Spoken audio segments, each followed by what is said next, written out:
Hi everyone, welcome back. कैसे हैं सब? तो आज आपका यहाँ पे ग्राफिकल ट्रांसफॉर्मेशंस का पार्ट 2 हम कर रहे हैं। ये ब्रिज कोर्स के रिलेटेड आपकी वीडियोस हैं। ब्रिज कोर्स किन बच्चों के लिए है? जो 11वीं से 12वीं में जा रहे हैं और जो अपने मैथ्स का बेस स्ट्रॉन्ग करके 12वीं की क्लासेस स्टार्ट करना चाहते हैं, उनके लिए बहुत ज़्यादा इंपॉर्टेंट सेशंस है जो हमने आपके लिए यहाँ पर जो है लॉन्च किए हैं। इसके पहले भी आपके कई सारे सेशंस हो चुके हैं जहाँ पर हमने इंपॉर्टेंट फंक्शंस की बात करी थी। इसके पहले जो पार्ट 1 हुआ था ग्राफिकल ट्रांसफॉर्मेशंस का, उसके अंदर हमने बेसिक ट्रांसफॉर्मेशंस के साथ साथ मॉडुलस इन्वॉल्व ट्रांसफॉर्मेशंस भी ऑलरेडी डिस्कस किए हैं। मिस कर दिया है तो जाके एक बार देख लो। And now in this particular video हम कवर करेंगे ट्रांसफॉर्मेशंस जिसमें जीआईएफ फंक्शन इन्वॉल्व होगा, जिसमें फ्रैक्शनल पार्ट फंक्शन इन्वॉल्व होगा और मैक्समिन करके भी एक ट्रांसफॉर्मेशन होता है जो काफी इजी है लेकिन काफी फ्रीक्वेंटली उसके ऊपर भी सवाल देखे गए हैं। उसको भी हम आज के ही वीडियो में डिस्कस करने वाले हैं। एंड अगर ये आइडियाज आपके अगर क्लियर हो जाते हैं then you will have a very good base for solving the questions of calculus, specially जहां पे ग्राफ बनाने की जरूरत पड़ती है। Alright, so let us start our discussion. And before we begin, ये नंबर मेरे ख्याल से अब आपको पता होना चाहिए, 1997। That's a huge number for 99 percentilers. इतने सारे बच्चों ने यहाँ पे 99 प्लस परसेंटाइल स्कोर किया है जिन्होंने मैथ ऑन गो की क्विज़र टेस्ट सीरीज ज्वाइन करी थी। एंड जिस तरह से आपके यहाँ पे पेपर्स बनते हैं, सबसे ज़्यादा रेलेवेंट क्वेश्चंस डाले जाते हैं एंड जिस तरह से जो क्विज़र प्लेटफॉर्म है आपको फीडबैक देता है टू इम्प्रूव, ये सारी चीज़ें मिलकर आई गेस बच्चों को जो सपोर्ट देती है उसी का नतीजा है कि इतना अच्छा रिजल्ट आ पाया है। And we are very sure कि यार जनवरी अटेम्प्ट के बाद में अब अप्रैल अटेम्प्ट में ये नंबर और बड़ा होगा एंड कुछ नए रिकॉर्ड्स डेफिनेटली यहाँ पर सेट होने वाले हैं। राइट, चलिए तो आपके साथ में यहाँ पर बच्चों डिस्कशन आज का बिगिन करेंगे। And the first discussion that we have to do for transformation involving greatest integer function. Greatest integer function कैसे काम करता है, उसकी इनइक्वालिटीज कैसे होती है, उसकी इक्वालिटी को कैसे सॉल्व करते हैं, ये सारी ही चीजें हमने ऑलरेडी कवर की हुई हैं। राइट, इसी ब्रिज कोर्स में हमने कवर किया हुआ है। सो आई नो कि आपको यहाँ पे जीआई फंक्शन एज सच तो पता है। राइट, अब हम यहाँ पे देखना चाहते हैं कि अगर ऐसा कोई यहाँ पे आपको ग्राफ बनाने के लिए बोल दे कि एफ एक्स के ऊपर उसने जीआईएफ लगा दिया है या फिर उसने f के अंदर जो x लिखना चाहिए था x लिखने की जगह GIF ऑफ x लिख दिया है, तो हमारे ग्राफ कैसे बनने चाहिए। राइट, सो अगर मैं यहाँ पे पहला वाला केस डिस्कस करता हूं तो हम सोच के देखते हैं कि क्या होगा। देखो आपका फंक्शन यहाँ पे धीरे धीरे बढ़ रहा है, धीरे धीरे बढ़ रहा है, धीरे धीरे बढ़ रहा है, ठीक है ना। फंक्शन आपका लेटर से बढ़ रहा है। ऑलराइट, सो फंक्शन अगर आपको यहाँ पे इंक्रीज करते करते, है ना, इंक्रीज करते करते लेटर से ऐसा कुछ शोकेस करता है कि यार ये 0 से इंक्रीज कर रहा है और बढ़ते बढ़ते ये बेसिकली कहीं 1 तक पहुंच गया। अगर ये 1 हाइट तक पहुंच गया है तो यहां से लेके यहां तक, 0 से लेके 1 तक जब आपका यहाँ पे एफ एक्स अपनी वैल्यू क्रिएट कर रहा था, उन सभी केसेस में क्या होगा? उन सभी केसेस में आपको y को अल्टीमेटली क्या देना पड़ेगा? 0 ही देना पड़ेगा। सोच के देखो, क्योंकि आपके यहाँ पे फंक्शन बढ़ रहा है, धीरे धीरे बढ़ रहा है, धीरे धीरे बढ़ रहा है, लेकिन 0 से लेके 1 के बीच में जब भी कोई वैल्यू आपके जीआईएफ के अंदर दिखाई देती है तो उसका जीआईएफ का वैल्यू बनता कितना है? वो तो 0 के बराबर बनता है। मतलब इस इंटरवल में जहां पे आपने 0 से लेके 1 वाला आइडेंटिफिकेशन किया है आपके फंक्शन की हाइट का, आपकी फंक्शन की हाइट जब भी 0 से लेके 1 के बीच में है वहां पे आपको पूरी तरह से 0 ही बना देना है उसको। फिर अगर आप यहाँ पे बोलते हैं कि अच्छा इसके बाद में फंक्शन इंक्रीज कर रहा है कुछ इस तरीके से, कुछ भी कर सकता है फंक्शन, है ना, वो तो डिपेंड करता है कि हमने डिफाइन क्या किया है। तो लेट्स से फंक्शन आपका इस तरह से आगे जा रहा है। यहां पे आपने नोटिस किया कि ये जो इंटरवल है इसके अंदर फंक्शन 1 से लेके 2 के बीच में अपनी वैल्यू मैनेज कर रहा है।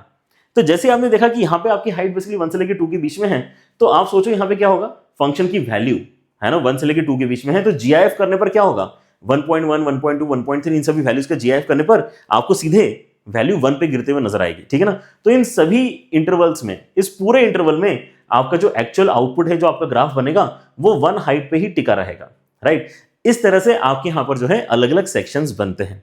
ऑलराइट, ये जो आपका पहला वाला सेक्शन है इसके अंदर आपको 0 हाइट पे ही सारी चीजें टिकी हुई मिलेगी, फिर एकदम से यहाँ पे जंप आएगा और सारी चीजें आपको 1 हाइट पे टिकी हुई मिलने वाली है। ठीक है ना। तो इस तरह से कुछ स्टेप्स आपके यहाँ पर बनेंगे and which is very much in line with how GI function in general also functions. GI function ऐसे ही काम करता है, आपके पास में स्टेप्स कहीं ना कहीं आपको मिल रही होती है। ठीक है ना। लेकिन अब ये जो काम बेसिकली हम कर रहे हैं, इसी चीज को अगर हम अच्छे तरीके से कंसेप्चुअलाइज करके एक स्टेटमेंट के फॉर्मेट में याद रख लें तो हमेशा ही हमारे लिए इस तरह के ग्राफ को बनाना बहुत आसान हो जाएगा। And that is what we have done over here. ध्यान से देखो यहां पर क्या बोला गया है। सबसे पहले draw the function of draw F x का ग्राफ पहले बना लो। ठीक है ना। फिर ब्रेक इट इनटू पोर्शंस, अलग अलग पोर्शंस में स्प्लिट करो using horizontal lines eight unit intervals, है ना। 0 पे एक लाइन, 1 पे एक लाइन, 2 पे एक लाइन, इस तरह से अपने ग्राफ को कट करो पीसेस में। ठीक है ना। And take projection of each portion on the lower line, है ना। जैसे यहां पर अगर आप देखोगे तो ये जो पोर्शन है इसका प्रोजेक्शन ही तो आया है नीचे वाले लाइन पे। अगर आप देखते हो तो इस पोर्शन का प्रोजेक्शन ही आया एक तरीके से। प्रोजेक्शन मतलब क्या होता है, शैडो आया है नीचे वाले लाइन के ऊपर। तो एग्जैक्टली ये स्टेटमेंट अगर आपको समझ में आ गया है कि अच्छा आपका GIF फंक्शन जब भी लगा हुआ होगा fx के बाहर, तो ये करने से हमारे यहाँ पे ग्राफ बन जाता है, तो आपकी लाइफ बहुत ज्यादा आसान हो चुकी है। अब आप यहाँ पे बड़े ही आसानी से इस ट्रांसफॉर्मेशन को प्लॉट कर सकते हैं। एक बार इसको कर लेते हैं, उसके बाद में will come back to the discussion जहां पे हम GIF अंदर x के ऊपर लगाने की बात करेंगे, ठीक है ना। पहले इस चीज को एक बार अप्लाई करके देखते हैं। अगर कोई आपसे बोलता है कि x स्क्वायर के GIF के ग्राफ को प्लॉट करके बताओ, x स्क्वायर के GIF के ग्राफ को प्लॉट करके बताओ, ठीक है ना, इस तरह का कुछ यहां पे हमें कमेंट करके बताना है। तो सबसे पहले तो क्या थॉट है कि x स्क्वायर तो देखो प्लॉट कर ही लो, है ना। सबसे पहले क्या करना है, ड्रॉ fx। तो हमने x स्क्वायर यहां पर इस तरह से बना रखा है, लेकिन ये मेन ग्राफ नहीं है। अभी हमारा मेन ग्राफ क्या है, इसके GIF की जो वैल्यूज हम यहां पे ढूंढेंगे वो हमारा मेन ग्राफ है। तो हम क्या करेंगे यहां पे हॉरिजॉन्टल लाइन की मदद से अपने ग्राफ को अलग अलग पीसेस में ब्रेक कर रहे हैं, ऐसा इमेजिन करेंगे। तो यहां पे हॉरिजॉन्टल लाइंस भी ऑलरेडी बनी हुई है, ग्रिड यहां पर ऑलरेडी बना हुआ है। सो वी कैन विजुअलाइज कि कहां कहां पे बेसिकली कट आपका ग्राफ होने वाला है, right. So let us analyse this section. ये जो आपका सेक्शन है -1 से लेके 1 के बीच का, है ना। -1 से लेके 1 के बीच में आप देख सकते हो कि आपके ग्राफ की हाइट 0 से लेके 1 के बीच में मैनेज हो रही है। तो इस इंटरवल में आपको क्या करना है, इस इंटरवल में आपको बेसिकली नीचे वाली जो हॉरिजॉन्टल लाइन है 0, उसके ऊपर इस सेक्शन का प्रोजेक्शन ले लेना है। तो इस सेक्शन का अगर प्रोजेक्शन आएगा तो प्रोजेक्शन कहां गिरेगा, प्रोजेक्शन मतलब शैडो आपकी कहां गिरेगी, इस पर्टिकुलर x एक्सिस वाले पोर्शन पे गिरेगी, राइट। ये रेड कलर का पोर्शन आपके ग्राफ में आने वाला है। लेकिन एंड पॉइंट्स पे क्या होगा, एंड पॉइंट्स पे हम यहां पे ओपन सर्कल ड्रॉ करेंगे टू इंडिकेट कि एग्जैक्टली 1 डालने पे एंड एग्जैक्टली -1 डालने पे क्या होने वाला है, ठीक है ना। एग्जैक्टली 1 डालोगे तो आप यहां पे 1 का GIF 1 बोलोगे, मतलब आप ऊपर जाने वाले हो। तो यहां पर आपको नीचे क्या करना है, हॉलो सर्कल्स प्लॉट करने हैं एंड 1 एंड -1 पे ऊपर 1 हाइट पे आपको क्लोज सर्कल प्लॉट करना है। Then what happens, then we will try to select the second portion. Second portion आप देखो कौन सा बन रहा है, तो आपको हॉरिजॉन्टल लाइंस की मदद से जो कट करके यहां पर सेक्शन मिलता है उसको यहां पर फोकस में रखना है, ठीक है ना। तो आपका यहां पे स्टार्ट तो हो चुका है हॉरिजॉन्टल लाइन 1 हाइट पे, लेकिन 2 हाइट जो है वो यहीं पे अचीव हो चुकी है। तो इंपॉर्टेंट हमारे यहां पे जो पोर्शन बनेगा वो इस इंटरवल का बनेगा, ठीक है ना। और इसमें जो आपका सेक्शन बना है 0 से लेके 1 से लेके 2 के बीच में, उसकी शैडो कहां गिरेगी, नीचे वाले लाइन के ऊपर गिरेगी। मतलब 1 से लेके 2 के बीच में आपको यहां पे इस तरह से एक सेक्शन मिलने वाला है, राइट। ये कौन सा पॉइंट है बाय द वे, आप क्या इनपुट डालते हो, x स्क्वायर में तो आपको 2 मिलता है, √2 डाल के ये काम होता है। क्या डाल के, √2 डाल के बेसिकली काम होता है कि आपको हाइट 2 के बराबर मिलना स्टार्ट हो जाती है। Now let us look at the third section. जो आप यहां पे देखोगे 2 से लेके 3 की हाइट आपके फंक्शन ने जब अचीव करी है, तो वो कौन से इंटरवल में अचीव करी है, वो इस पर्टिकुलर इंटरवल में अचीव करी है। And now I guess you can guess कि अगर ये √2 है तो ये कौन सा वाला पॉइंट है, आपका √3 वाला पॉइंट है। सो √2 से लेकर √3 के बीच में आपका जो स्क्वायर करके वैल्यू बनता है वो 2 से लेकर 3 के बीच का बनता है। जैसे कि आप ग्राफ में भी देख पा रहे हैं, जो आपका वैल्यू बना है वो 2 से लेकर 3 के बीच का बना है। और इसीलिए यहां पे जो आपका प्रोजेक्शन आएगा वो 2 वाले हाइट पे गिरेगा, है ना। आपका जो भी पोर्शन आपने यहां पे ब्रेक किया है वो देखो कि कौन से 2 लाइंस की मदद से ब्रेक किया है। तो यहां पे 2 और 3 की मदद से ब्रेक किया है ना, तो इसमें जो नीचे वाली लाइन है उसके ऊपर ही बस आपको शैडो बना लेनी है। शैडो बनाओगे तो कैसी बनेगी, यहां पे क्लोज सर्कल करते हुए राइट हैंड साइड में आपको ओपन सर्कल बनाना है। तो धीरे धीरे आप यहां पे नोटिस कर सकते हो कि आपका इस पर्टिकुलर ग्राफ की वजह से, जिस तरह का यहां पर ग्राफ गिवन है, आपके जो स्टेप्स का विड्थ है वो कम होते जा रहा है, लेकिन स्टेप्स की हाइट सेम है। देखो स्टेप्स की हाइट यहां पे 1 यूनिट की है, यहां पर भी हाइट स्टेप की 1 यूनिट की, अगला वाला भी हाइट 1 यूनिट का आएगा, लेकिन आपकी जो विड्थ है वो धीरे धीरे कम होती जा रही है। दैट्स फाइन, है ना। यहां पे कुछ कुछ तो चेंज होगा। आपका एग्जैक्टली ग्राफ जो है GIF वाला थोड़ी बन जाएगा, GIF से इंस्पिरेशन लेते हुए, लेकिन यहां पर एक ग्राफ की फीलिंग डेफिनेटली हमें मिल रही है। नेक्स्ट पोर्शन जो आपको मिलेगा वो आएगा, हम यहां पे काफी इजीली देख पाएंगे, है ना, क्योंकि इंटीग्रल वैल्यू आपको यहां पे मिल गई अल्टीमेटली 2। तो ये वाला सेक्शन भी आप काफी इजीली देख सकते हैं। तो ये जो रेड वाले आपके छोटे छोटे यहां पर सेक्शंस बन रहे हैं ना, ये इस fx का ग्राफ है। ये जो ग्रीन कलर से हमने यहां पे x स्क्वायर बना के रखा है, ये तो केवल गाइडेंस के लिए बना के रखा है, right. And what happens on the left hand side, left hand side में फिर से आप यहां पे नोटिस करो कि हम क्या करेंगे, हम यहां पे फिर से नोटिस करेंगे कि यार ये हाइट कहां अचीव हुई है, यानी हाइट आपकी बेसिकली -√2 पे अचीव हुई है। ये 3 हाइट कहां अचीव हुई है, ये हाइट आपकी -√3 पे अचीव हुई है। एंड देन यहां पर आपका 4 हाइट कब अचीव हुआ है, तो -2 पे अचीव हुआ है, राइट। सो हर एक सेक्शन को एनालाइज करेंगे, है ना। तो ये जो आपका सेक्शन बना है 1 से लेकर 2 के बीच में, इसकी शैडो कहां बनानी है, इसकी शैडो नीचे वाले लाइन पे बनानी है। ये जो आपका सेक्शन बना है 2 और 3 के बीच में, उसकी शैडो 2 पे बनानी है। ये जो सेक्शन बना है आपका 3 और 4 के बीच में, 3 और 4 के बीच में, उसकी शैडो 3 पे बनानी है, राइट, दैट्स इट। तो जितने जल्दी आपने यहाँ पे लेफ्ट हैंड साइड का बनाया है उतने जल्दी राइट हैंड साइड का भी बना सकते हो, लेकिन राइट हैंड साइड में हमने थोड़ा डिस्कशन ज्यादा आराम से किया ताकि आप रियलाइज कर पाओ कि यहाँ पे वही हो रहा है जो स्टेटमेंट में, एक स्टेटमेंट में हमने यहाँ पे कंसाइजली बोल दिया था। क्या बोला है हमने यहाँ पे, एक बार फिर से पढ़ के देखो तो आपको यहाँ पर काफी अच्छा अंडरस्टैंडिंग आएगा। आपका ग्राफ यहाँ पे जो रेड कलर से आपको नजर आ रहा है वो आपके लिए यहाँ पे अब बनाना काफी ईजी हो जाएगा। ड्रॉ एफ एक्स स्क्वायर का GIF ड्रॉ करना था तो पहले तो एक्स स्क्वायर ड्रॉ कर दिया। Break it into portions using horizontal lines, है ना, हर एक ग्राफ का पोर्शन कैसे क्रिएट हुआ है ना, हॉरिजॉन्टल लाइंस आपकी 0 और 1 के बीच वाली, हॉरिजॉन्टल लाइन 1 एंड 2 वाली, हॉरिजॉन्टल लाइन 2 एंड 3 वाली, हॉरिजॉन्टल लाइन 3 एंड 4 वाली, इस तरह से आपका ब्रेकिंग हुआ है।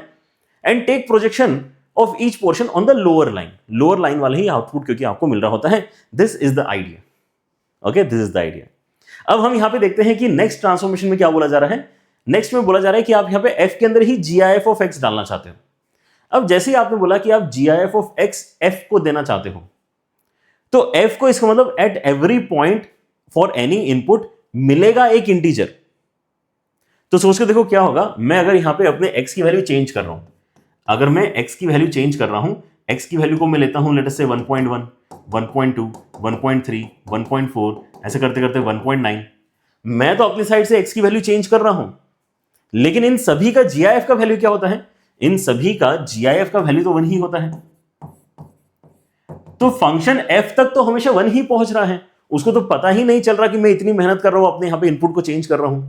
तो वो क्या करेगा, उसने 1 पे जो भी आंसर जनरेट कर दिया था वही वाला आंसर वो मुझे 1.1 पे भी दे रहा है, वही सेम आंसर 1.2 पे भी दे रहा है, वही सेम आंसर देते जाएगा जब तक मैं इसके अंदर 2 नहीं डाल देता। क्योंकि जैसे मैं यहां पे 2 डालूंगा वैसे ही GIF ऑफ 2 अब यहां पे 1 नहीं बनने वाला, वो GIF ऑफ 2 आपका यहां पे 2 बन जाएगा, राइट। मतलब एक यूनिट विड्थ के लिए आपका फंक्शन का वैल्यू स्टैटिक हो जाएगा। 1 पे जो आ चुका है वही आगे कंटिन्यू होगा 2 तक, फिर 2 पे जो आ चुका है वही आगे कंटिन्यू होगा 3 तक, फिर 3 पे जो आ चुका है वही आगे कंटिन्यू होगा 4 तक, ठीक है ना। तो इस चीज को हम यहां पे अपने सेंटेंस में कैसे इसको कंपाइल कर रहे हैं कि ड्रॉ एफएक्स, पहले FX guidance point of view से ड्रॉ कर लो and break it into portions using vertical lines, ठीक है ना। यहां पर आपकी हॉरिजॉन्टल लाइंस का इस्तेमाल हुआ था, यहां पे हम वर्टिकल लाइंस का इस्तेमाल कर रहे हैं क्योंकि यहां पे आउटपुट इंपॉर्टेंट था और यहां पे इनपुट इंपॉर्टेंट है। इनपुट कब आपका यहां पर जो है 1 से लेकर 2 में चेंज हो रहा है, 2 से लेकर 3 में चेंज हो रहा है, ये देखना जरूरी है। तो इसलिए वर्टिकल लाइंस यहां पर बनाना जरूरी है, alright. And value between any 2 lines equals value at the left line. Left line पे जो ऑलरेडी आपका फंक्शन ने आउटपुट क्रिएट कर दिया है उसी को राइट वाली लाइन तक आपको आगे खींचना है। ये सिंपल सा काम बेसिकली करोगे तो आपको इस तरह के फंक्शन का भी ग्राफ बनाते आ जाएगा। सो let us try and apply this idea.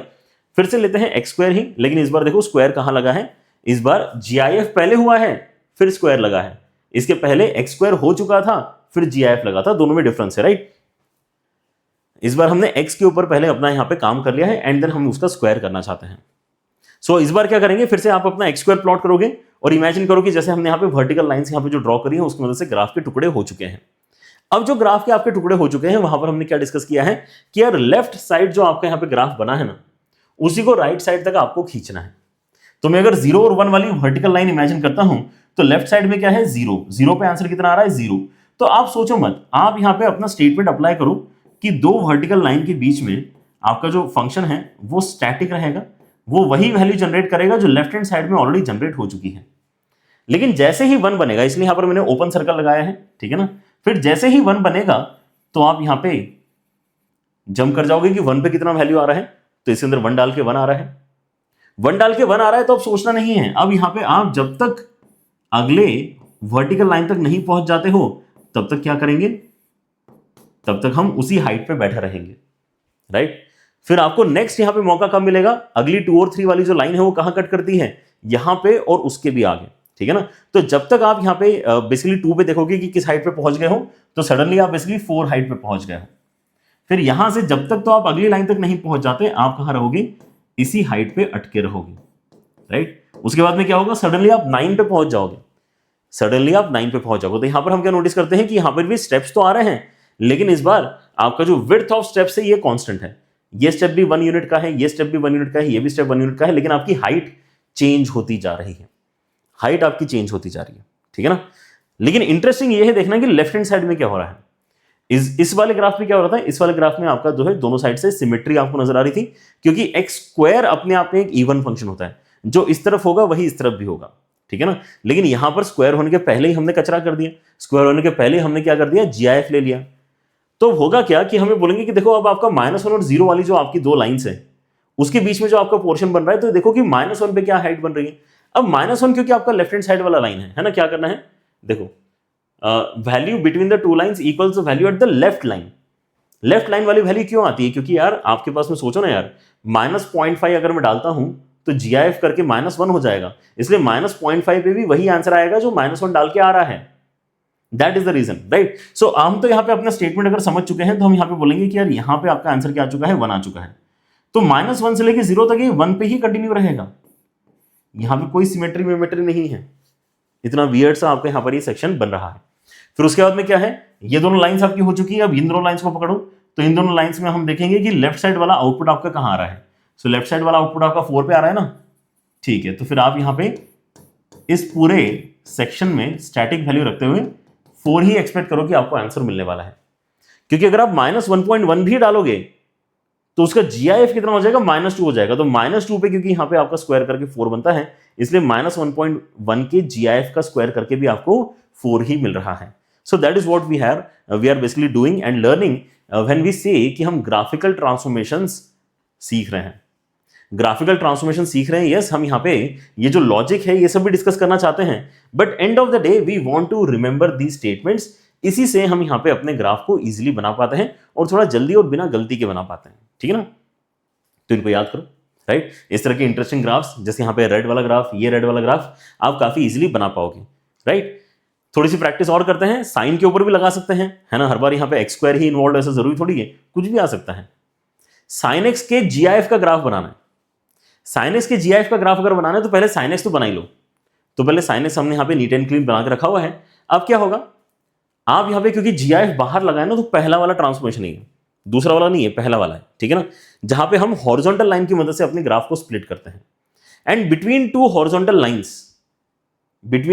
Lines आपको प्रोजेक्शन लेना होता है नीचे वाली लाइन पे, राइट। लेकिन बस ये ध्यान देना कि एग्जैक्टली π/2 पे क्या होगा, एग्जैक्टली π/2 पे आपकी हाइट 1 पे ही आपको नजर आनी चाहिए, एक डॉट आपको 1 पे नजर आना चाहिए, बिकॉज वो 1 बन चुका है ना। π/2 डालने पे एग्जैक्टली 1 बन चुका है, तो 1 का जीआईएफ 1 होता है। But a slight left and slight right section अगर आप यहाँ पे कंसिडर करते हो तो वहां से ही आपको 0 मिलना स्टार्ट हो जाएगा, क्योंकि आप यहाँ पे 1 से थोड़ा सा भी कम हुए, 0.99 भी अगर हुआ तो जीआईएफ उसको क्या करता है, 0 कर देता है, ठीक है ना। तो यहाँ पे आपका स्टेटमेंट बेसिकली एप्लीकेबल रहेगा, एंड 0 डालने पे भी 0 आता है, तो यहाँ पर भी आपका सॉलिड सर्कल बनना चाहिए।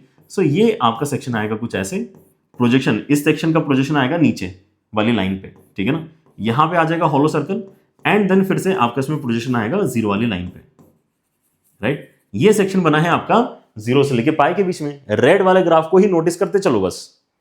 फिर आप बोलते हो अच्छा ठीक है, एक नया सेक्शन क्रिएट हुआ है पाई से लेके 2 के बीच में, जो -1 बेसिकली क्रिएट करेगा। क्यों, क्योंकि आप अभी यहाँ पे किन दो हॉरिजॉन्टल लाइंस के बीच में हो, -1 और 0 के बीच वाले सेक्शन की बात कर रहे हो। सो नीचे वाले पे प्रोजेक्शन लेना है, मतलब -1 पे प्रोजेक्शन लेना है। सो -1 पे प्रोजेक्शन लेने पे आपको क्या मिलेगा, आपको इस तरह का एक सेक्शन मिलेगा। एंड क्योंकि आपका ग्राफ पीरियोडिक है, तो एक बार आपने अगर ये एनालाइज कर लिया कि 0 से लेके 2 में किस तरह का सेक्शन बन रहा है, तो यही आपका रिपीट होते रहेगा। आप वापस भी एनालिसिस कर सकते हैं, लेकिन एक बार आपने देख लिया कि यार रिपीटिशन तो होने वाले हैं, तो आप जल्दी से भी बना सकते हो। जो सेक्शन आपको वहां मिला था उसी को कॉपी करके आप आगे का सेक्शन सोच सकते हो, ठीक है। Is that clear, right. ये इस साइड का सेक्शन बन गया, और वैसे इस साइड का सेक्शन भी हम बना सकते हैं, जिसको -1 पे हमें प्रोजेक्शन करके बनाना होगा, ठीक है। तो ये जो लाल कलर से आपको नजर आ रहा है, रेड कलर से जो आपको नजर आ रहे हैं, ये हॉरिजॉन्टल सेक्शंस, ये है एफएक्स का ग्राफ। ये ग्रीन वाला सेक्शन हटा दो यहां से, भले आप ग्रीन वाला सेक्शन हटा दो, ये तो हमने अपने गाइडेंस के लिए बनाया है। तो आप यहां पर क्या कर सकते हैं, अपने नोटबुक में पेंसिल से बना सकते हैं यहां पर साइनस का ग्राफ, और फिर उसको इरेज आउट कर दो।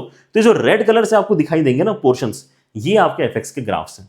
इस तरह से हम बेसिकली अपने ट्रांसफॉर्मेशन को समझते हैं, ऑलराइट। तो या तो हमें यहाँ पे अपने हॉरिजॉन्टल लाइंस की मदद से ब्रेक करना है अपने ग्राफ को, या फिर वर्टिकल लाइन की मदद से ब्रेक करना है, डिपेंडिंग अपॉन कि जीआईएफ कहां लगा है, बाहर लगा है या अंदर लगा है, ठीक है ना। Next transformation for today's lecture is fractional part function. ये भी इक्वली इंटरेस्टिंग है, इनफैक्ट और ज्यादा इंटरेस्टिंग है।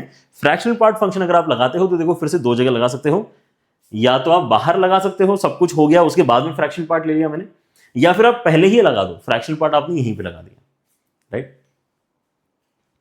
सो अब यहां पे क्या होगा, अब बेसिकली यहां पे आप नोटिस करो कि यार आपका जो पहला वाला यहां पर ग्राफ है, ठीक है ना, आप बड़ी मेहनत से यहां पर जो सारी चीजें कैलकुलेट कर रहे हो, है ना, आपके बड़े बड़े आंसर्स निकल कर आ रहे हैं, लेकिन फिर एंड में अगर मैंने फ्रैक्शनल पार्ट ही ले लिया तो बड़े बड़े आंसर्स का भी फ्रैक्शनल पार्ट अगर मैं कंसिडर कर रहा हूं तो it will be some value between 0 and 1। मतलब y को तो बेचारे को 0 और 1 के बीच में ही वैल्यूज हमेशा मिलती रहेंगी, मतलब आपका ग्राफ कभी भी इस इंटरवल को ब्रेक ही नहीं कर पाएगा। इस तरह के ट्रांसफॉर्मेशन के बाद में everything will be between 0 and 1, उस हाइट के बीच में पूरा का पूरा आपका ग्राफ निकल कर आने वाला है, ठीक है।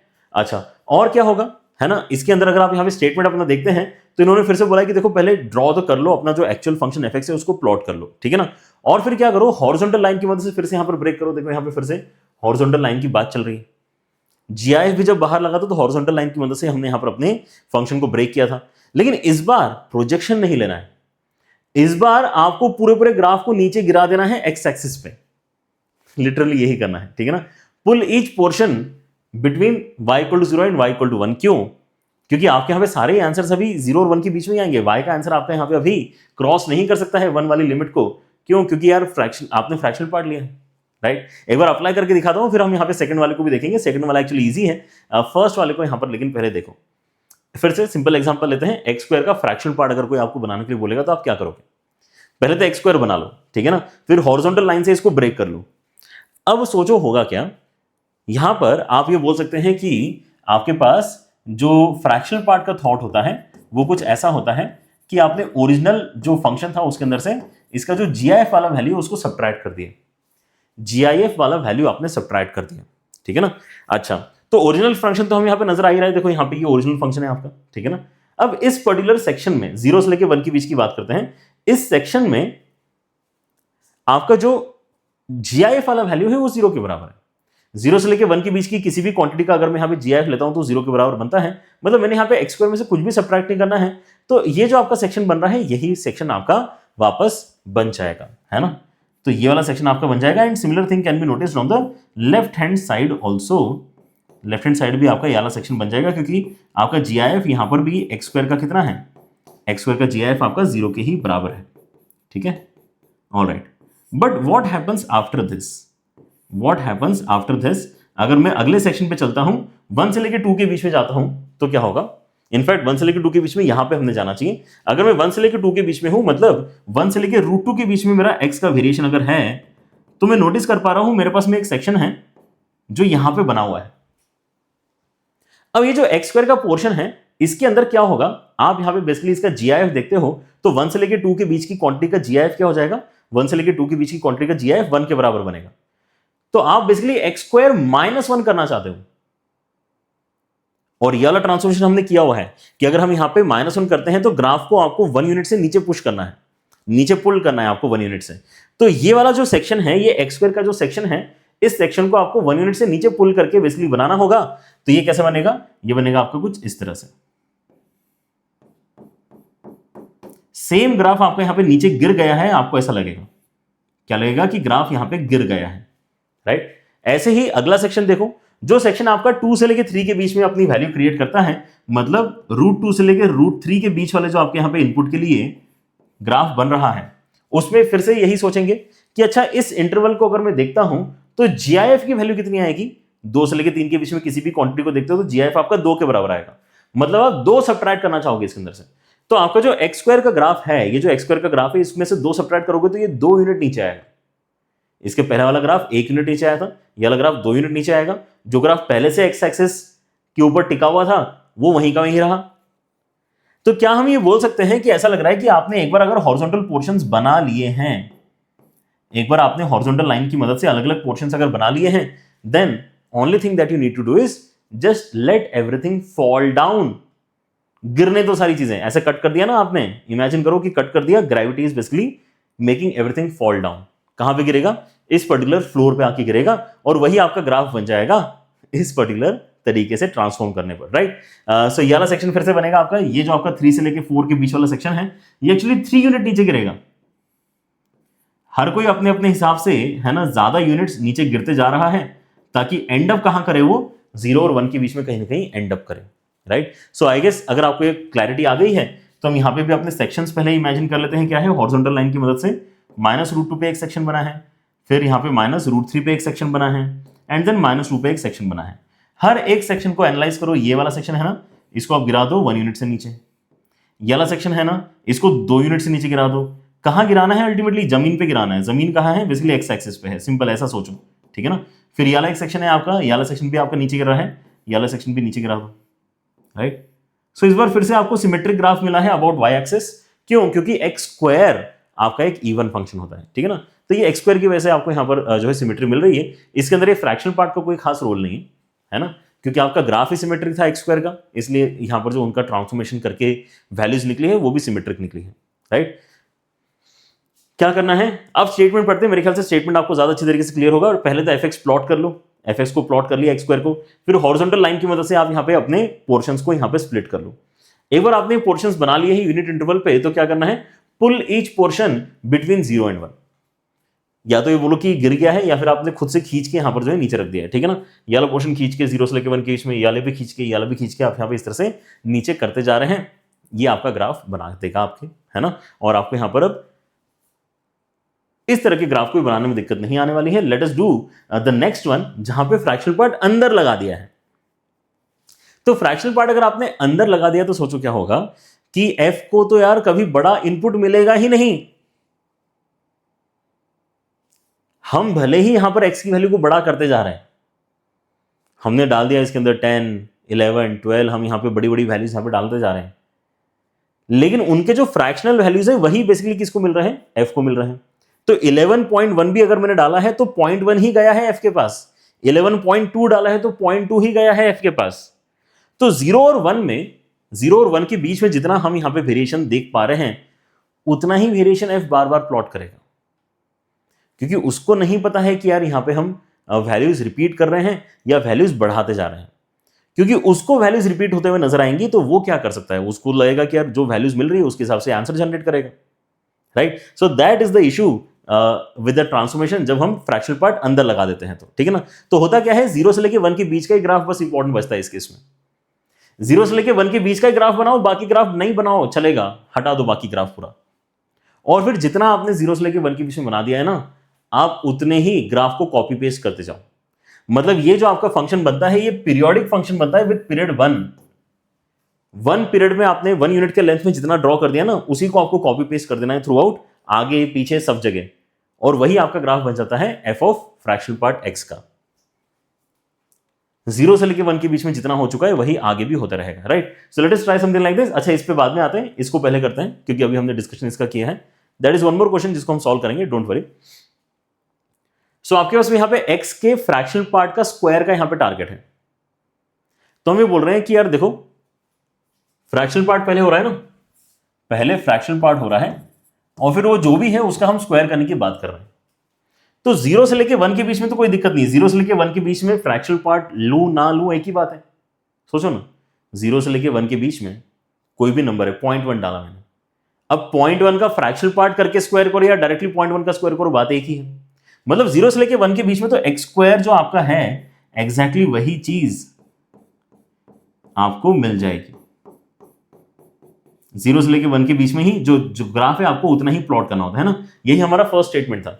0 से लेके 1 के बीच में जो ग्राफ है उसको प्लॉट कर लो, लेकिन अब कुछ और प्लॉट नहीं करना है, आपको इसी चीज को कॉपी पेस्ट कर देना है। ये जो 1 by 1 का डब्बा बना है ना, इस डब्बे के अंदर जितना ग्राफ बना है उसी को कॉपी पेस्ट अगर आप करते जाओगे दोनों तरफ, तो आपको जो मिल रहा है यही आपका बेसिकली 1 यूनिट के पीरियड वाला ग्राफ बन गया है। और यहां पर भी इसी तरह से आएगा, इसको पलट के मत बना देना, है ना। जैसा यहां बनाया वैसे ही सब जगह यहां पर आपको कॉपी पेस्ट करना है। एंड ये ग्राफ बन गया है किसका, एक्स के फ्रैक्शनल पार्ट के स्क्वायर का, एक्स के फ्रैक्शनल पार्ट के स्क्वायर का। सोच के देखो, अगर आपको अभी भी डाउट आ रहा है तो 1.1 डालूंगा तो क्या होना चाहिए था, 1.1 अगर मैं इसके अंदर डालूंगा तो 0.1 का स्क्वायर ही होना चाहिए था। सो 0.1 का स्क्वायर जो ऑलरेडी मैंने क्रिएट किया है वही सेम चीज यहां पे आ रही है। 1.5 डालूंगा तो क्या होगा, 1.5 का फ्रैक्शनल पार्ट 0.5 है उसका स्क्वायर। सो यार यहां पे 0.5 डाल के जो वैल्यू आ रही थी वही सेम यहां पे भी आना चाहिए ना। 2.5 पे भी वही वैल्यू आनी चाहिए, 3.5 पे भी वही वैल्यू आना चाहिए, सेम वैल्यू आपकी बार बार आना चाहिए। मतलब एक यूनिट इंटरवल के बाद में अगर आप देखोगे तो आपको सेम वैल्यू रिपीट होते हुए नजर आएगी। इसी को कहते हैं पीरियड 1। तो आपका यहां पर ये पीरियोडिक फंक्शन बन जाता है जब भी आप अंदर क्या लगा देते हैं, फ्रैक्शनल पार्ट लगा देते हैं तब, ठीक है ना। और ये आपका आज का एक और ट्रांसफॉर्मेशन खत्म होता है जहां पर हमने फ्रैक्शनल पार्ट अंदर लगा के देखा कि यार क्या कहानी बिल्ड हो रही है। Alright, again try to learn the statements अगर आप यहां पे याद रखते हैं तो उससे ज्यादा आसान कुछ नहीं होता अपने ग्राफ को प्लॉट करते समय, राइट। अब एक एग्जांपल और करते हैं, जैसे यहां पर ये साइन एक्स का एग्जांपल है। साइन एक्स का फ्रैक्शनल पार्ट बनाना है मुझे। साइन एक्स का फ्रैक्शनल पार्ट अगर मैं यहां पर बनाना चाहता हूं तो हमें क्या करना है, हमें ये पता करना है कि देखो आपका जो बेसिकली फ्रैक्शनल पार्ट का आंसर होता है ना, वो तो हमेशा ही 0 और 1 के बीच में होता है। फ्रैक्शनल पार्ट का जो आंसर होता है वो हमेशा ही 0 और 1 के बीच में होता है। तो आपका ग्राफ हमेशा ही 0 और 1 के बीच में कहने के नजर आएगा आपको। देखो यहां पर ये 0 और 1 के बीच में ही था, ऊपर नहीं जा पाया, नीचे भी नहीं जा पाया। Everything is between 0 and 1, everything is between 0 and 1। एक 0 वाली लाइन इमेजिन करो, एक 1 वाली लाइन इमेजिन करो, इसके बीच में रहेगा। यहां पे भी वही होगा, पूरा ग्राफ आपका 0 और 1 के बीच में ही आने वाला है, राइट। सो जो चीज ऑलरेडी 0 और 1 के बीच में है वो तो वहीं रहेगी, जो चीज ऑलरेडी 0 और 1 के बीच में है वो तो वहीं पे रहने वाली है, ठीक है ना। तो जो जैसा है वैसा ही यहां पर इसको बना के रखो। लेकिन एग्जैक्टली 1 होगा तो क्या होगा, एग्जैक्टली 1 पे फ्रैक्शनल पार्ट आपका एक्चुअली 0 हो जाता है। अगर आपका आंसर एग्जैक्टली 1 बना है तो उसका फ्रैक्शनल पार्ट कहां गिरेगा, एग्जैक्टली 0 पे गिर जाएगा, क्योंकि 1 एक इंटीजर क्वांटिटी है। लेकिन फिर से मैं आ गया हूं यहां पे 0 और 1 के बीच के आउटपुट पे, तो 0 और 1 के बीच का जो फ्रैक्शनल पार्ट होता है वो तो क्या होता है, 0 और 1 के बीच का फ्रैक्शनल पार्ट एक्चुअली वही सेम क्वांटिटी होती है, राइट। सो यहां पे एक डिसकंटिन्यूटी का पॉइंट आया है, ये पॉइंट एकदम से नीचे चला गया है। But what will happen after this, that is even more important and interesting to watch. इसके बाद में अब क्योंकि हम इसके पहले क्या कर रहे थे, सारी चीजों को नीचे गिरा रहे थे, है ना। और यहां पर भी हमने जो स्टेटमेंट लिखा है इसके अंदर हमने बोला है कि पुल ईच पोर्शन बिटवीन दैट। हाँ, लेकिन यहां पे जो है पुल डाउन नहीं बोला है। तो पुल डाउन भी करना पड़ सकता है या फिर पुल अप भी करना पड़ सकता है, but everything has to be pulled between 0 and 1। बस ये चीज आप ध्यान रखो। तो पोर्शन वही है, पोर्शन एग्जैक्टली वही है, लेकिन ये पूरा का पूरा जो कटोरा है ना, ये कटोरा यहां पे पूरी तरह से ऊपर आ जाएगा, 1 यूनिट से ऊपर आ जाएगा। क्योंकि इस बार जब आप यहां पे लिखते हो कि यार आपने इस चीज को अगर क्रिएट करना है तो ये क्या है, साइन एक्स का ही ग्राफ है, लेकिन minus GIF of sine x है। तो इस केस में आपका जो जीआईएफ है वो एक्चुअली -1 के बराबर है। तो माइनस माइनस क्या हो जाएगा, +1 हो जाएगा। तो साइन एक्स के ग्राफ को आपने 1 यूनिट से ऊपर उठा दिया है ऐसा लगेगा, अगर आप टेक्निकली इसको डिस्कस करना चाहोगे तो। बट टेक्निकली डिस्कस करने की जरूरत ही नहीं है। अब हमने ट्रांसफॉर्मेशन पढ़ा ही इसलिए है कि हम क्या बोलेंगे, ये 0 और 1 के बीच में है क्या, नहीं ना, ऊपर कर दो, फिर ऊपर कर दो इसको 0 और 1 के बीच में, तो ये आ जाएगा यहाँ पे ऊपर। फिर ये इस तरह के कटोरा आपका यहाँ पर जो है साइन वाला बनने वाला है। फिर अगला वाला ग्राफ फिर से 0 और 1 के बीच में है ना, चलने दो, फिर इसको चलने दो, ये ऐसे ही आएगा। फिर एग्जैक्टली यहाँ पे जाके ये नीचे आ जाएगा 5π/2 पे, फिर ये वापस आपका नीचे आएगा। क्लियर, ऐसा आपका यहाँ पे सेक्शन बनने वाला है। और इस तरफ क्या होगा, अगेन ये वाला सेक्शन आपका उठ के 0 और 1 के बीच में शिफ्ट हो जाएगा। तो ये जो लाल कलर से अभी आपको ग्राफ नजर आ रहा है, this is the graph of fractional part of sine x, right. तो इसके अंदर डिसकंटिन्यूटी के पॉइंट्स कितने, ऐसा सवाल बनता है, ठीक है ना। तो आप यहाँ पे 0 से लेके 2π में इंक्लूडिंग 0 एंड 2π बताओ डिसकंटिन्यूटी के कितने पॉइंट्स है, कितने पॉइंट्स पे आपको यहाँ पर एक ग्राफ टूटा हुआ नजर आ रहा है, ठीक है ना। तो ऑब्वियसली यहाँ पे 0 पे टूटा हुआ है, फिर यहाँ पे π/2 पे टूटा हुआ है, π पे टूटा है, एंड देन डायरेक्टली 2π पे टूटा है, ठीक है ना। तो 1 2 3 एंड 4 4 पॉइंट्स हमें यहाँ पे डिसकंटिन्यूटी के मिल गए हैं फॉर दिस पर्टिकुलर फंक्शन। ऐसे हम यहाँ पे पूछ सकते हैं कि इसके अंदर मैक्सिमा, लोकल मैक्सिमा के कितने पॉइंट्स हैं। सो इंटरेस्टिंगली यहाँ पर आपका आंसर आता है लोकल मैक्सिमा का इस इंटरवल में पॉइंट है ही नहीं, लोकल मैक्सिमा है ही नहीं, लोकल मैक्सिमा है ही नहीं इसके अंदर, ठीक है ना। मिनिमा है बहुत सारे, लेकिन लोकल मैक्सिमा नहीं है। लेकिन ये सारी चीजें है ना आपकी जो टेक्निकली यहाँ पे मैक्सिमम मिनिमा की बात मैं यहाँ पे कर रहा हूँ, ये हमें तब समझ में आएगा जब हम मैक्सिमम मिनिमा टॉपिक पढ़ेंगे, राइट। कि मैं ऐसा क्यों बोल रहा हूँ यहाँ पर, सर हमें तो दिख रहा है कि ये ऊपर वाला पॉइंट है, फिर आपने मना क्यों कर दिया, क्योंकि ये पॉइंट एक्चुअली नीचे गिर चुका है ऑलरेडी, जो मैक्सिमा का पॉइंट था। लेकिन ये टेक्निकली डिस्कशंस हम उस चैप्टर में करेंगे जब ये टॉपिक आएगा। लेकिन वहां पे जब ग्राफ बनाना पड़ेगा तो आपको यहाँ पर जो है एक बेस, क्योंकि आपका रेडी है, तो आप ग्राफ इजीली पहले बना लोगे और फिर उसका एनालिसिस कैसे करते हैं वो आप यहाँ पे आगे सीखोगे। The idea of this particular course या इस पर्टिकुलर लेक्चर का ये आइडिया नहीं है कि हम आपको 12th क्लास पढ़ा दें, हम आपको 12th क्लास के लिए रेडी कर दें, ये हमारा बेसिकली आइडिया है, ठीक है ना। एंड ये रेडी करने के लिए हमने आपको ग्राफ कैसे बनाना है वो सिखा दिया है। Let's try one more. E की पावर में फ्रैक्शनल पार्ट अगर कोई आपसे बोल देता हूं, मतलब पहले फ्रैक्शनल पार्ट बन रहा है और फिर वो फंक्शन के अंदर यूज हो रहा है, मतलब ये सेकंड वाला है। अगर आपको पता है कि ये सेकंड वाला है तो इसका स्टार्टिंग कैसे होगा, इसका स्टार्टिंग होगा जहां पर आप बोलते हो कि यार पहले फंक्शन को ना ड्रॉ कर लो, बट केवल 0 और 1 के बीच में ही ड्रॉ करो, मुझे बाकी किसी में इंटरेस्ट नहीं है। लेकिन चलो हम यहाँ पे पहले in general e raise to x बना लेते हैं। So e raise to x का जो आपका ग्राफ आता है डॉटेड बना लेते हैं ताकि हटाने में आसान हो। तो 0 से लेके 1 के बीच में कौन सा पोर्शन आ रहा है उसको एक बार एनालाइज कर लो। तो 0 और 1 के बीच में जो पोर्शन आ रहा है उसको तो पहले मैं सिलेक्ट कर लेता हूं। तो 0 डाल के आपको यहां पर मिलता है, 0 डाल के आपको मिलता है बेसिकली 1, एंड देन जैसे ही आप पहुंचते हो 1 डाल के क्या मिलेगा, 1 डाल के आपको मिलेगा e, राइट। ये आपकी 1 हाइट है, ये आपकी e हाइट है। तो ये वाला जो आपका बार बार रिपीट होने वाला सेक्शन है ना, ये आपका 0 और 1 के बीच में रहेगा ऐसा कोई गारंटी नहीं है। ये जो पीरियोडिसिटी वाला आपका यहां पे हाइट है, इसकी हाइट चेंज भी हो सकती है, लेकिन इसकी हाइट नहीं चेंज हो सकती है ना। जब आप यहां पे एंड में फ्रैक्शन पार्ट ले रहे हो तो y का आंसर हमेशा ही फ्रैक्शन रहेगा, और y का आंसर फ्रैक्शन रहेगा मतलब 0 और 1 के बीच में रहेगा, ठीक है ना। तो ये 0 और 1 के बीच में होना जरूरी था क्योंकि यहां पे बाहर फ्रैक्शन पार्ट लगा है, यहां पे भी 0 और 1 के बीच में होना जरूरी था क्योंकि यहां पे बाहर फ्रैक्शन पार्ट लगा है। लेकिन अगर अंदर फ्रैक्शन पार्ट लगा है तो इस क्वेश्चन में तो बाय चांस ऐसा हो गया था कि अंदर फ्रैक्शन पार्ट होने पर भी 0 और 1 के बीच में चीजें टिकी हुई थी, यहां पे लेकिन ऐसा नहीं हो रहा है। अगर आप 0 और 1 के बीच में ग्राफ अपना देखते हो तो 0 डाल के 1 आता है, 1 डाल के e आता है। लेकिन अगर मैं 1 डालूंगा तो 1 एग्जैक्टली बनेगा क्या? कभी भी फ्रैक्शन पार्ट की वैल्यू एग्जैक्टली 1 तो कभी बनती नहीं है, इसलिए यहाँ पे हॉलो सर्कल है और यहाँ पे पॉसिबिलिटी है तो ये क्लोज सर्कल है, ठीक है ना।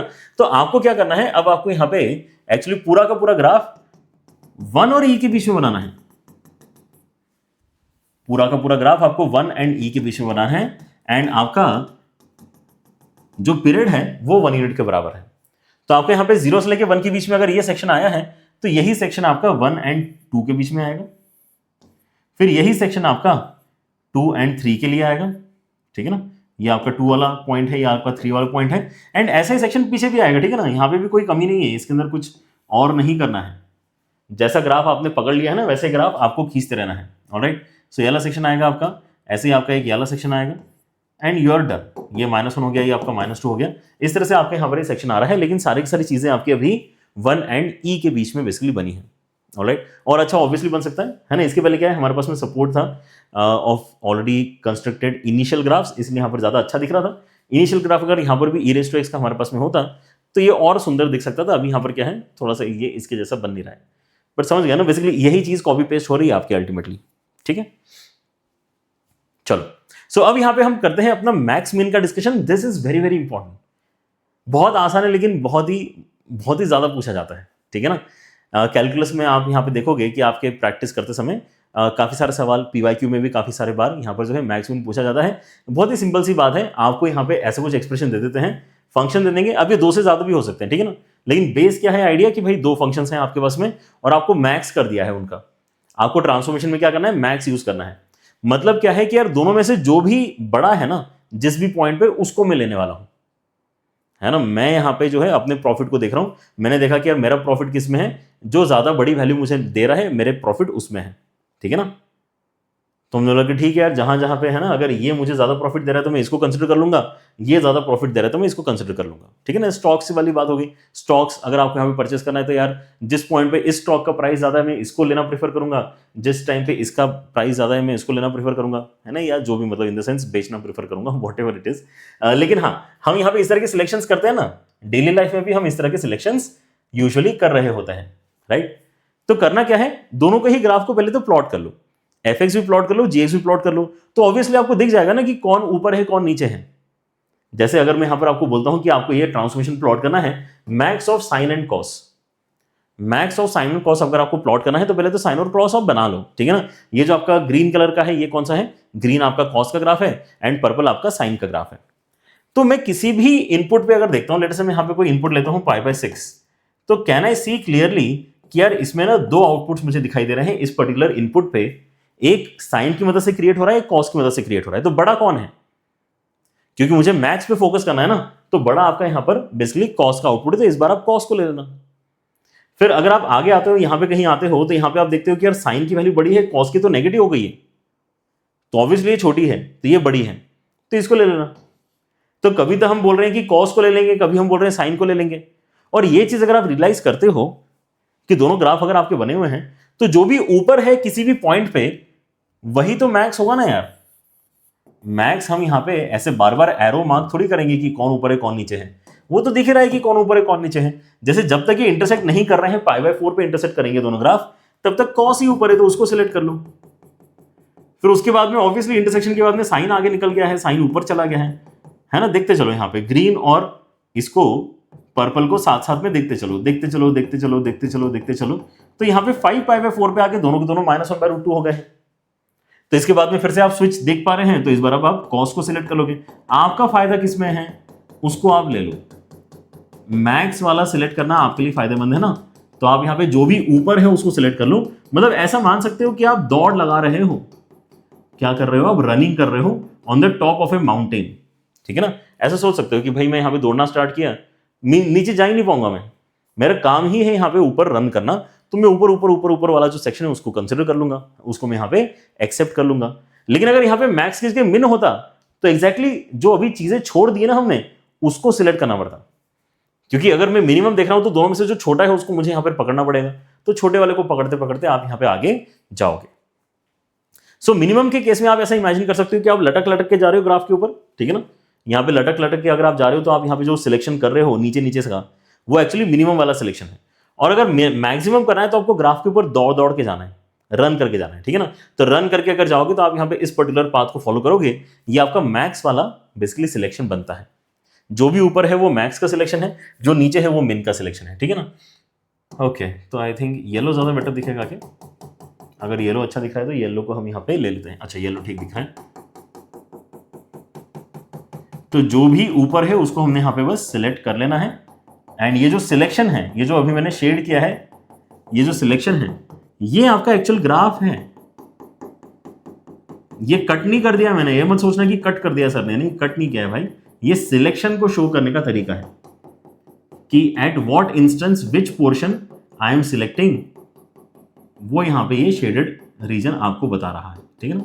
इस तरह से आप यहाँ पे अपना सिलेक्शन कर सकते हो। Done, alright.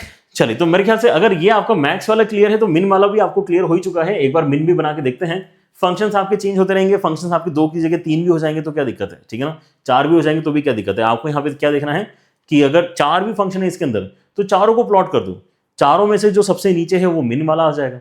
अगर मैक्सिमम चेक करना है तो चारों में से जो सबसे ऊपर है वो मैक्स वाला हो जाएगा। सो यहाँ पर हमें दिया है 1 - mod x। 1 - mod x का ग्राफ कौन सा है, ये उल्टा v जो आपका बन रहा है वो। x² - 1 का ग्राफ कौन सा है, x² - 1, x² को 1 यूनिट से नीचे पुश कर दिया है। और इसका क्या करना है, मिन करना है, मिन करना है, ठीक है ना। तो अगर मैं दोनों को कंपेयर करता हूं, ऑरेंज और ब्लू को अगर मैं कंपेयर करता हूं, तो पहले लेफ्ट हैंड साइड से अगर मैं डिस्कशन स्टार्ट करूं तो ब्लू पहले नीचे है ना, तो यही मिन का कैटेगरी है। फिर इंटरसेक्शन आते से ही आपका जो पैराबोला है वो मिन हो गया है, और उसके बाद में वापस इंटरसेक्शन जो है उसके बाद में आपका जो मॉडुलस वाला फंक्शन है वो मिन हो गया है।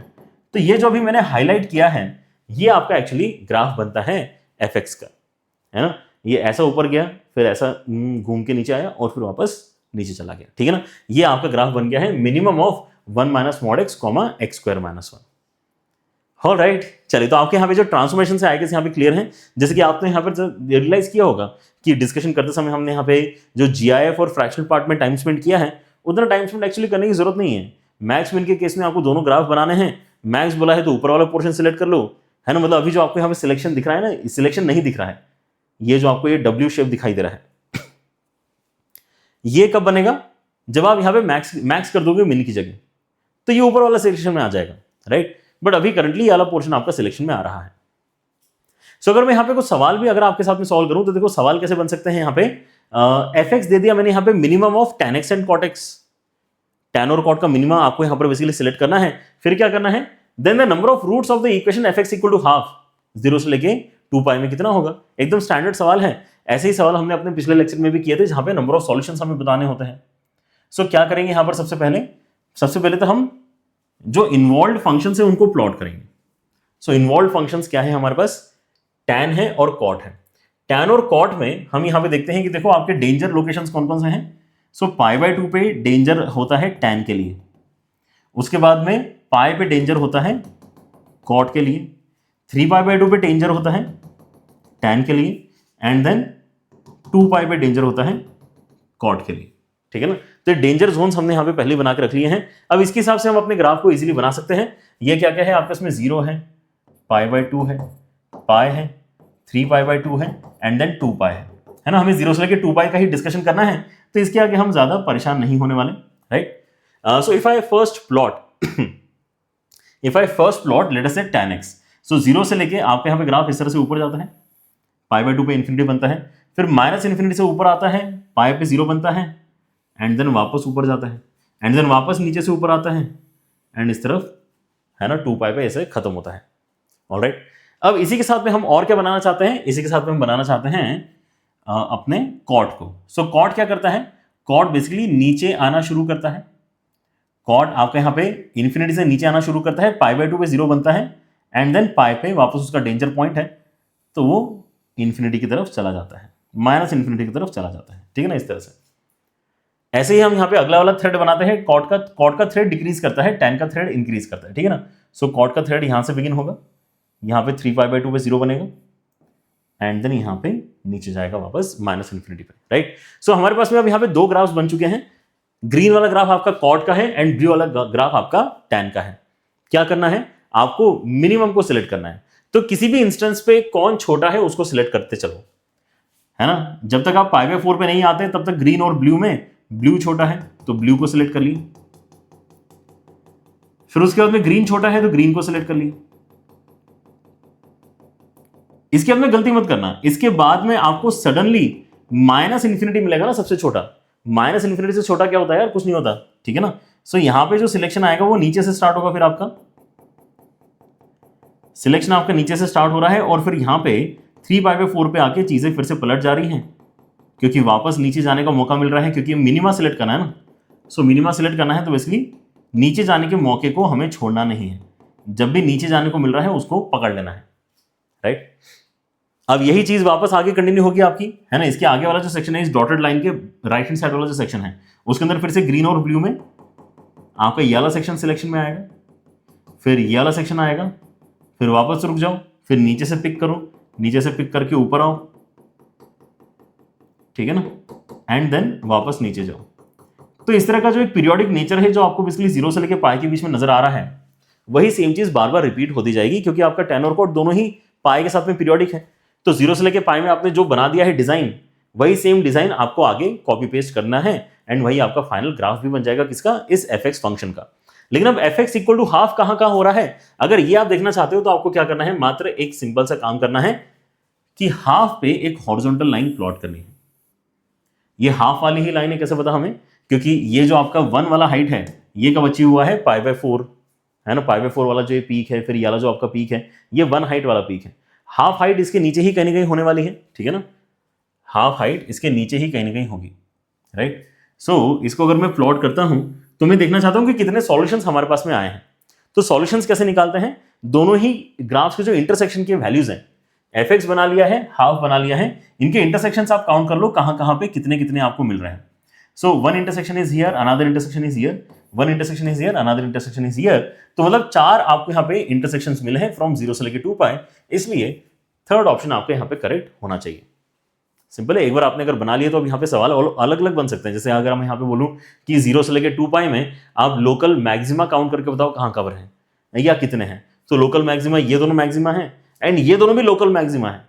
नीचे है इसका मतलब नहीं कि मैक्सिमा नहीं है, उस लोकेलिटी में तो वही मैक्सिमा है, उस लोकेलिटी में तो वही मैक्सिमा है, ठीक है ना। Again this is the concept of maximum minimum जो हम आगे पढ़ेंगे, लेकिन बस एक बताना चाह रहा हूं कि कैसे कैसे यहाँ पर आपके सेम ग्राफ के ऊपर मल्टीपल क्वेश्चंस पूछे जा सकते हैं। नॉन डिफरेंशियबिलिटी कितने पॉइंट्स पे है पूछी जा सकती है, डिसकंटिन्यूटी कितने पॉइंट्स पे है ये पूछी जा सकती है, ठीक है ना। इंटीग्रल सॉल्यूशंस पूछे जा सकते हैं या टोटल सॉल्यूशंस पूछे जा सकते हैं, ये सारी बातें है ना यहाँ पे आप सवालों में नोटिस करोगे जब आप थ्रू एंड थ्रू कैलकुलस के अंदर ग्राफिकल अप्रोच अप्लाई करते हुए देखोगे तब, ठीक है। अच्छी बात है। And let us take up one more question, number of roots of this equation कितने होने वाले हैं, number of roots of this equation. तो मुझे यहां पर फिर से क्या करना पड़ेगा, GIF ऑफ cos x बनाना पड़ेगा एंड देन यहां पे ये लेफ्ट हैंड साइड वाला सेक्शन भी बनाना पड़ेगा। बढ़िया है यहां पर situation. Let us first plot cos x for this. सब कुछ छोड़ते हैं, पहले cos x बनाते हैं। cos x अगर मैं बनाना चाहता हूं तो cos का ग्राफ तो चलो तब भी आसान ही है। cos का ग्राफ हमारा है ना 1 से 1 तक इस तरह से बन जाएगा एंड यहां पे फिर से आपका 1 से 1 तक इस तरह से बन जाएगा, ठीक है। अगर ये हमारा कॉस्ट का ग्राफ है तो हम क्या करना चाहते हैं, पहले तो इसको हॉरिजॉन्टल लाइंस की मदद से ब्रेक करना चाहते हैं। हॉरिजॉन्टल लाइंस हम यहाँ पे अगर पहले बना लेते हैं तो ज्यादा अच्छा रहेगा। So let me just do that. Let me make a horizontal line at 1 and let me make a horizontal line at 0। तो बनी हुई है, -1 वाली बना लेते हैं, हॉरिजॉन्टल लाइन एट -1। ठीक है, इस तरह से आपका जो पूरा कॉस्ट का ग्राफ है वो इन दोनों डॉटेड लाइंस के बीच में कहीं ना कहीं बनने वाला है। Okay, right.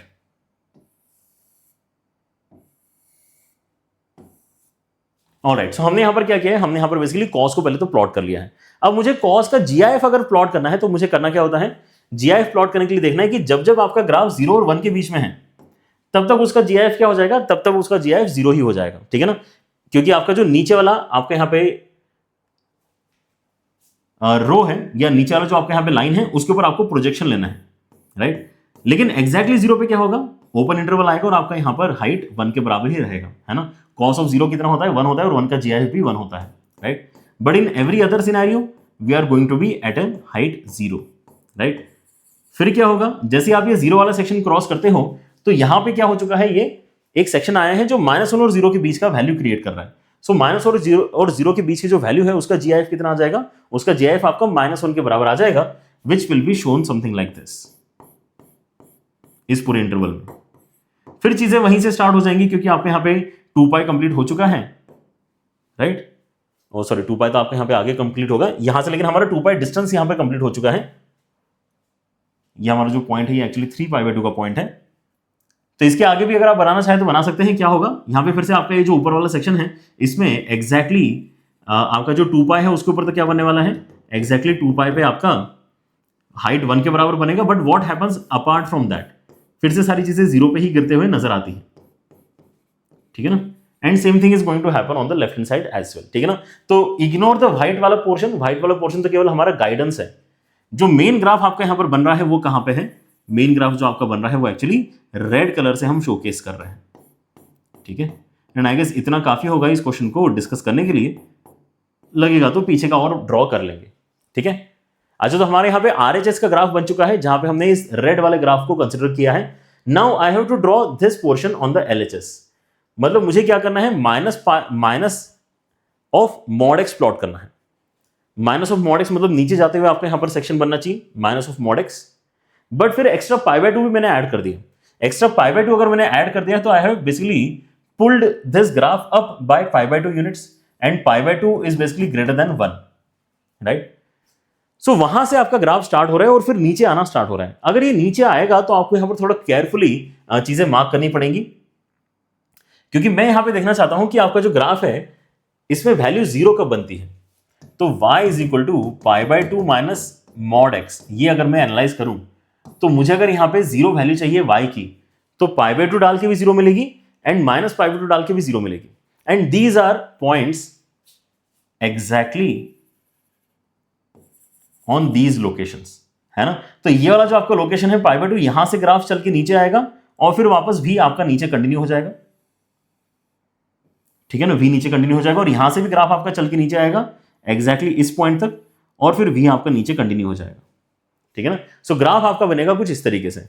अब अगर आपको कोई बोलता है कि यहाँ पे नंबर ऑफ रूट्स या नंबर ऑफ सॉल्यूशंस आप यहाँ पे बताओ, तो आपको कॉमन पॉइंट्स बेसिकली काउंट करने होते हैं।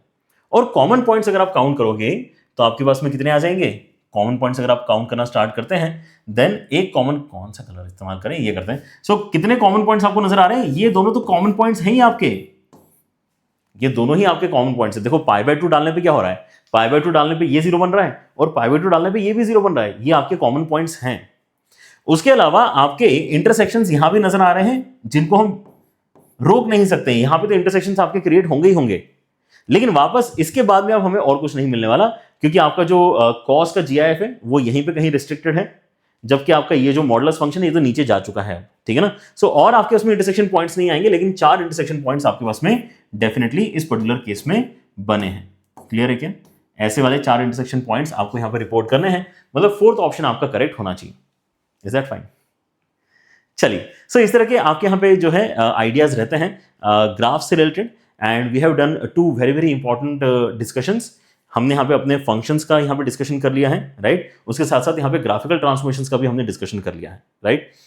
एंड और क्या करना है इसके बाद में? इसके बाद में हमारे पास अब कुछ और टॉपिक्स हैं, जैसे हमारे जहाँ पे मैथ्स का बेस क्रिएट होता है, ट्रिग्नोमेट्री हो गया, आपका क्वाड्रेटिक इक्वेशन के कुछ स्टैंडर्ड रिजल्ट्स हो गए, या कोऑर्डिनेट ज्योमेट्री के स्टैंडर्ड रिजल्ट्स हो गए। इन सबको हम धीरे धीरे यहाँ पे अब कवर करेंगे इसके बाद में। लेकिन एक मेजर पोर्शन आपका यहाँ पर कवर हो चुका है, जिसका यूटिलाइजेशन कैलकुलस में सबसे ज्यादा होता है, ठीक है ना। सो आई एम वेरी होपफुल कि आप यहाँ पे जब कैलकुलस पढ़ना स्टार्ट करेंगे, you will feel very very comfortable, है ना। आपको यहाँ पे आइडियाज चमकेंगे कि हाँ यार, ये चीज़ मैं इस तरह से भी सॉल्व कर सकता हूँ, या मुझे इनइक्वालिटी सॉल्व करते आते तो मैं ट्राई करता हूँ इस क्वेश्चन को खुद से करने का। You will have a very good experience while learning calculus after watching these videos, ठीक है। एंड इसी तरह से हम यहाँ पर आपको पढ़ाते रहेंगे, आपकी मदद करते रहेंगे। अगर आप रेगुलर नहीं है चैनल के ऊपर तो रेगुलर हो जाएं, एंड मेक श्योर कि अगर आपको सेशन पसंद आ रहे तो लाइक बटन भी यहाँ पर प्रेस कर दिया करो। किसका कुछ नहीं जाता है, हमें यहाँ पर थोड़ा सा मोटिवेशन डेफिनेटली मिल जाता है कि यार बच्चे यहाँ पर सेशंस को पसंद कर रहे हैं। एंड कमेंट करके बताओ, है ना, कि आपको और क्या सीखना है, so that we can incorporate that in our lectures, ठीक है। And till then take care everyone, bye bye, good night.